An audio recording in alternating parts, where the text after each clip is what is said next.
Hey YouTube, I'm back for another round. Ever since Fujifilm has discontinued their film, I have been shooting Kodak films majority of the time. It's got to a point that whichever Kodak film stock I use, they are all looking very similar to me now. And quite frankly, I'm quite bored of using it. So I have decided to try out a new film for the first time. It's called the Lucky C200. This film is manufactured in China and apparently it's not a repackaged or a rebranded film. A little history regarding to this company is that they were once China's largest film manufacturer that has eventually died out due to the transition to digital, and now somehow they are revived again by producing this film Lucky C200, and they also currently have a black and white film for sale as well. Currently there is a Lucky 400 that is in development and testing stage that we may get to try out in the coming months, I hope. At first sight, by looking at the packaging and logo, I think it needed some work to be done. Like, it needed a qualified graphic designer to redesign their logo and box.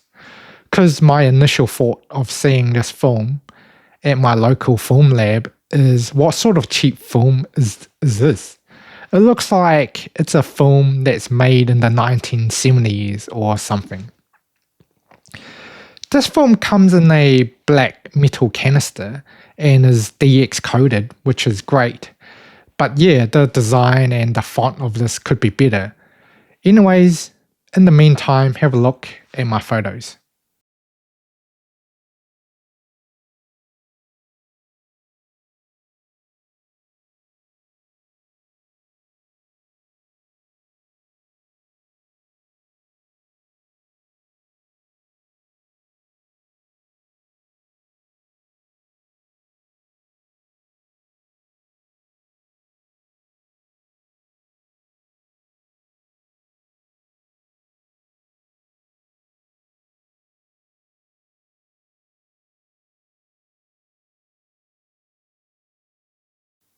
Okay, these photos are scanned by my camera and then converted with Negative Lab Pro with no adjustments to color whatsoever, and these shots were with my Nikon FM3A attached with the 40mm Voigtlander Ultron lens. From what I've seen online, the reds were quite punchy and the colors were quite balanced. However, from this roll of film that I have shot, the results didn't really line up to what I was expecting. The whole film leans more towards the magenta range and slightly on the warmer side. The rest of the colors were relatively muted and flat, and the reds didn't really pop out much either. The amount of grain were similar to gold, but I would say this has a bit more grain than Kodak gold, which is fairly good for a new film, by the way. This film reminded me of the Fujifilm C200. It's now a discontinued film, which also has this magenta color cast, but from memory it's not as pronounced as this film here.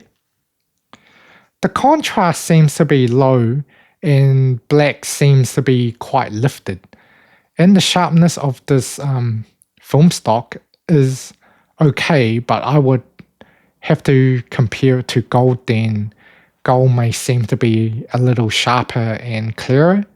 It could be because due to gold's higher contrast and deeper blacks, perhaps.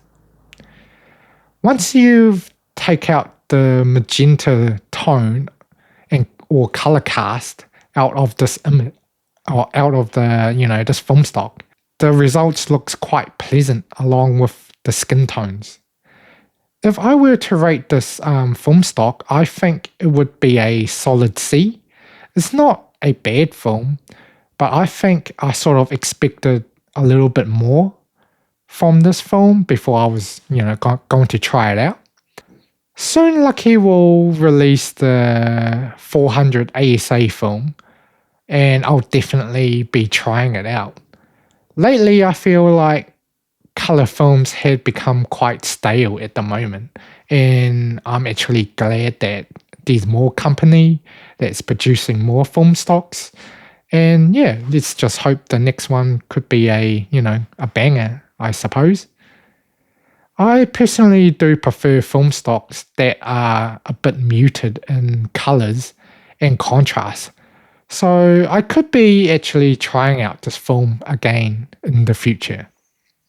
If you guys want me to try out other film stocks, please let me know in the comments below.